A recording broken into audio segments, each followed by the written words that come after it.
Welcome back to KIMT News 3 at 6. Let's get you the latest in your forecast now with KIMT Storm Alert Weather 3 Chief Meteorologist Sarah Knox. And Sarah, it was tough to come by as far as the sun goes here today, but you're looking over Mason City, a nice shot there, huh? Absolutely. Yeah, the last moments of the sunshine here. We've got beautiful skies over Mason City. The sunset itself was really, really gorgeous.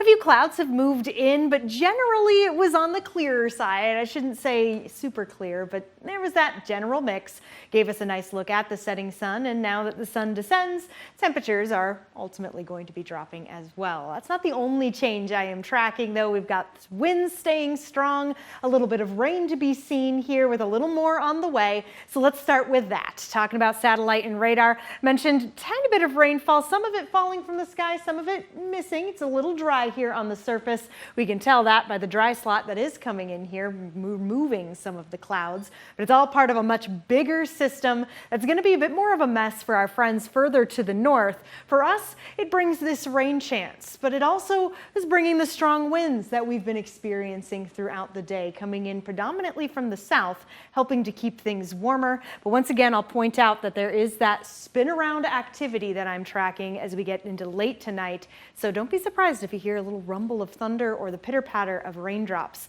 on your windows while you're sleeping tonight. Moving back to the winds, anywhere between 20 to upwards of 30 miles per hour with gusts even higher. That remains into the evening. It's going to be breezy tonight, but again, it's coming in from the warmer south, so it's keeping temperatures relatively steady. Some of us falling back into the 40s, but overall not too bad of an evening other than that breeze, but it only gets stronger as we head into Wednesday. A wind advisory goes into effect 9 a.m. to 6 p.m. for almost all of us as gusts up to 45 plus miles per hour possible. It also brings another threat predominantly across all of Iowa. That's a wildfire danger, that elevated fire risk, because dropping relative humidity makes things very dry out there. The winds drying things out as well. As for our areas, you can see just there, just the south of it, more of a moderate risk, and moving further to the north is less of a risk.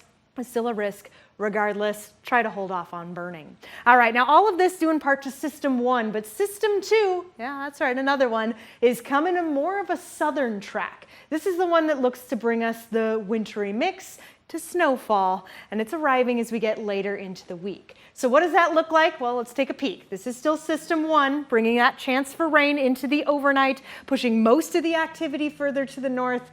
Keeping an eye on the possibility for a few flakes tomorrow evening, but we'll be getting more flakes when number 2 starts to make its way in. This is around midday on Thursday. Another way of looking at it right here, from green to pink to blue, pink being the mixed bag, and then the blue being the snowfall. You'll see it right here over the next 7 days, Ryan. Those temperatures going down as well will be below average as we come into the weekend. All right, Sarah, thank you very much.